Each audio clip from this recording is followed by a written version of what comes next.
Hey, this is Heather with Rock Symposium here with Shannon Damron here from Serenades and Hand Grenades and Assault of Illusions. Yeah. Yeah, right. So, first off, how did you get started in the music business? Well, it all started about when I was 15. Got my first bass guitar. Played on that for a little bit. Wasn't doing it. Then I went off and went to a pawn shop and got a PV. That one did it for me. That one right there. Fell in love at first drum. Played for about a year. Right after that, was in and out of bands for at least 3 years. Then around 18, somewhere along in there, I got into a band called Five Live Martyrs. They really showed me a lot. A lot of experience from that band. A lot of booze and tits. It was fucking great. Nice. And yeah, they really showed me how the music business worked and the industry, and just really got to play shows and got experienced. And then after that, the band fell apart, of course. But after that, you know, we're just in and out of bands. Finally found a band. It's called Serenades and Hand Grenades. Started up with them. That one was a good band. I mean, there was a lot. I mean, even more beer and titties. I mean, it was freaking great. It was just a freaking blast. And then we split up for personal issues. But after that, got with a band called The Convalescents. Went and recorded an album with them. You can check it out on Best Buy or FYE, stuff like that. Go buy it. It's a great album. My face is on it. Love it. Like it. It's heavy. It's very fucking heavy. It's like raping up your ass heavy. Like with sandpaper. Like a sandpaper dick. Yeah. But yeah, split up with that band because they were not that great. I mean, again, personal issues. I can never get along with bands. I'm serious. But then after that, split up with them. Troublemaker. I'm telling you. Fucking somebody's wrong bitch, I'm telling you.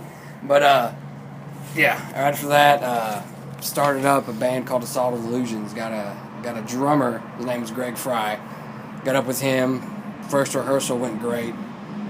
And we, second rehearsal, we started thinking we needed to start something. So then I hit up my buddy named Ty Watford. Hellacious screamer. And he's like the whitest black guy you'll ever meet. I mean, he looks like the lead singer for Seven Dust, but he's so white. But we actually got a song coming out now. It's called Darkness Falls. It's when Ty pulls down his pants.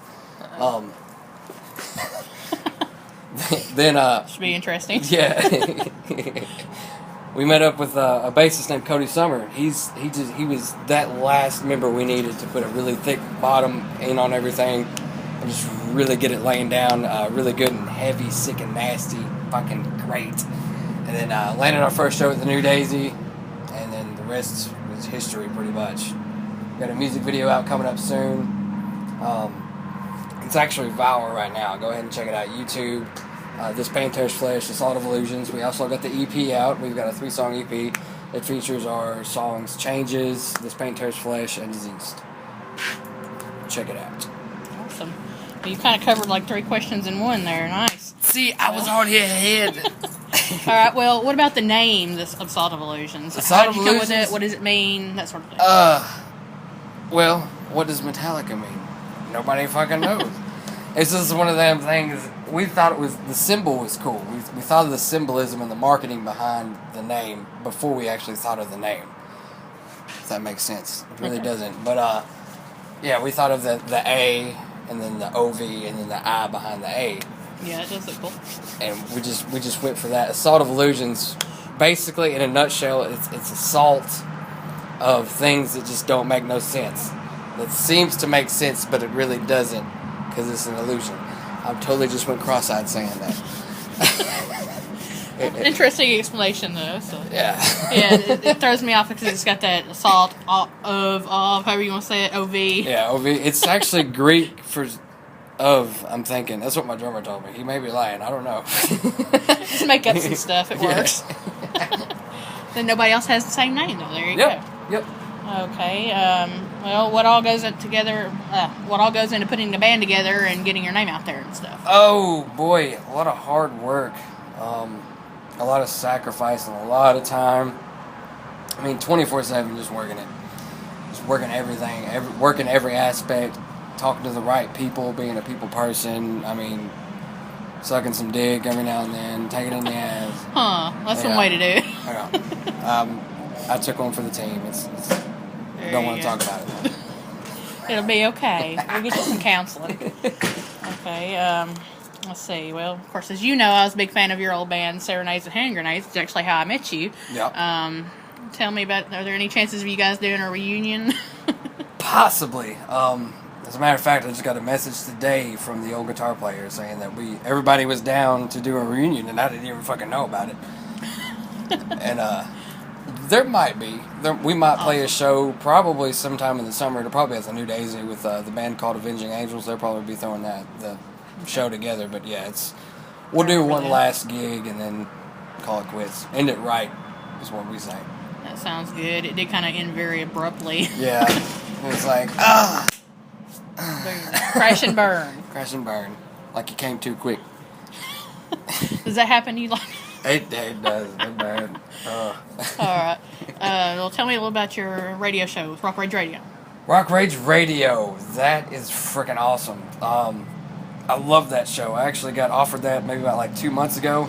I got a phone call from a girl named Nikki Darling. She's actually one of the founding members of Rock Rage Radio. She was like, hey, you need to get your own radio show. I'm like, hey, I should. Let's do it. And she was like, all right, we're going to hook you up. And then got a phone call from Road Dogg, the boss, president of Rock Rage Radio. He helped me out with that. And I've just pretty much been tuning in to different broadcasts that they're putting out, like Jace Harshman. Nice. Jace. He's a character. He's cool. He's a cool dude. Just listening to a lot of Road Dogg and all the talk shows, just getting experience and stuff and just going with it. Right now, I mean, I don't even have in training. They didn't put me through nothing. They were just like, here, record your shit. Throw you to the dogs. Yeah. Send it in. The first show went great, so I just kept rolling with it from there. So I mean, there you go. What I'm doing is finding local artists, hard-working local artists, that really just actually give a damn about their band and want to push it. I will seek them out, interview them, put them on rotation on my show, talk about them all the time. So spread the word. Shannon D is looking for you. Yeah. All right. Let's see. What's the funniest thing that happened to you while performing? Oh boy. It has to I'm be. sure you got plenty. Me falling and busting my ass, or my shit just plopping out in the middle of the set. I'll talk about both of them. Okay. So, first show we played with Assault of Illusions. We went into this breakdown, and I just got so damn excited. I mean, because the drums were there, the bass, it was just all just mayhem and destruction. I got too excited. Run, get about 5 feet of airtime. I mean, I'm seriously could have jumped over the drum set. And I come back down, but I come back down to my ass. My feet just fall from underneath me. It just happened so fast. And I played it off so great, though. When I landed, I was meant to do that. Yep, I meant to do that shit. Y'all wish y'all was badass like me, but shit, I was laying down on the ground. Just smooth. Yep. Totally smooth here, yeah. Yeah.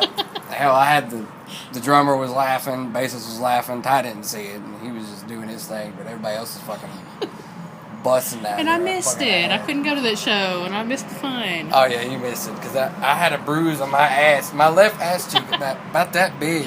Uh-oh. Yeah, that sucked. But the other one, I was drunk. All fun stories start that way, right? Oh, my God, it was great. Everybody in the band was drunk on stage, didn't give a fuck. We're sitting up there just going at it, rocking the fuck out, and I noticed there's this breeze blowing in the nether region. And I go to look down, and I'm just like, oh, Helmet Head, how you doing? He wanted to come say hey, too. But, my shit popped out. And my guitar, luckily, kept everybody from getting scared of how big and monstrous kicked out of the this thing venue. was. Yeah. Arrested for indecent exposure. Yeah. I was like, release the Kraken! So I would hope you've covered yourself up right. You just play the rest of the night. Yeah, I was in the middle of playing. Well, just keep the guitar to, just right. Nobody will notice. Stuffing it back in there. Look to the left. He sure is holding that guitar in an awful strange way there. right. Who would you say your biggest musical influence is and why? Well, that is a tough one. Damn. I'm gonna stump you here. You stump me. Make you think. Because I've got so many. I have a few, actually. Sinister Gates was the reason I pretty much picked up a guitar. I mean, the way he just riffed and shredded, it just blew my freaking mind. I was like, how did somebody move their fingers this fucking fast? And to hear about their story, I mean, they came from nothing, practically nothing. Was buddies with the whole band. The whole band were friends, and they started back in high school, and they're at their point now. I mean, even losing their drummer and everything, they still pulled through it, and they're still kicking ass and making albums, touring, and everything like that. And he just really influenced me to keep it up, like inspired me just to keep riffing and going. Just go do what you got to do. Another one will probably be, I mean, I'm really not a big fan of the music, but I like the freaky deakiness, I think you would call it, that this guy does. It's Marilyn Manson. Yeah. I mean, you gotta love him. And yeah, even if you don't, you gotta love him, even if he is like a creepy looking motherfucker. Yeah. I wouldn't touch him with a 10-foot pole. He's fucking too weird for me. But that's what got him his start, is his weirdness. He was so freaky looking that everybody. Shock rock. Yeah, there you go. He was so freaky that he was kind of shunned, but then record labels seen that shit and was like, hey, I like that. It's new, it's different, let's fucking rock it. And that's where he is today. And it appeals to, other people who would consider themselves to be different. Yep. New, different shit. I mean, just be yourself. And Marilyn Manson is definitely he's a symbol for that shit. I think he's coming to Memphis next month, actually. Oh, boy. Yeah. I thought about going. I was like, maybe not. That might be an interesting crowd. He might grab you up out of the freaking audience. Yeah. All right. Well, okay. Next question. Of all the songs you've written over the years, what is your favorite to perform of any band? Oh. Damn. You and the stumped questions. Told you I was going to make you think. Shit. Hang on now. What's that one that goes dun dun dun dun dun dun? Come on. Oh, damn. I think it would probably be Changes. The one we wrote for Assault of Illusions. That was actually the song that started Assault of Illusions. That is actually on the EP too, so I mean, if you want to check it. But it's just so freaking hooky, and it just drives it so. It's like something like you would take from Lamb of God, mix it with Static X, mix it with some AC/DC. It's fucking weird. Okay. But it's just really rocking and groovy, and it's really good to headbang to. That's actually the song I busted my ass on. Fitting. Yeah. I hope somebody got a video of that. That's got to be on YouTube at some point, right? I'm thinking, hopefully it will. But I grabbed the mic and I said, hey, did anybody see me fall and bust my ass? There was a few people that went, yeah, but the majority of them was like, no, we didn't see shit. Oh, we missed it. All right, I guess last question then. What plans do you have for the future? Definitely not falling and busting my ass. Making sure my fly is zipped at all times. No wardrobe malfunctions. We got to keep that under wraps. Yeah. Well, just to push the band and the radio station, get these good bands some airplay, and the hard-working bands get them known and recognized, because it does take a lot to be in a band. I mean, it'll take a lot out of you. I'm a proud husband and a father. Courtney Damron's my wife, and Adeline Jewell is my baby girl. And they know that it takes a lot. I mean, it takes... Yeah, it's hard on the families, too. Yeah, it takes a lot of support. And both of them support me, even though Adeline don't know what the hell is going on, because she's only like 9 months. But, I mean... What is Daddy doing? Yeah. It does take a lot from the family. It takes a lot from friends. I mean, you pretty much have no life, basically. I mean, you're just sitting there just pushing the shit out of your band, talking to the right people, and... It's just hard, but yeah, I plan to push it even farther, and just push the envelope on the difference between music today. I mean, just to change it up a little bit. Yeah, that sounds good. Get it out there. Let other people see it. Plan on doing it.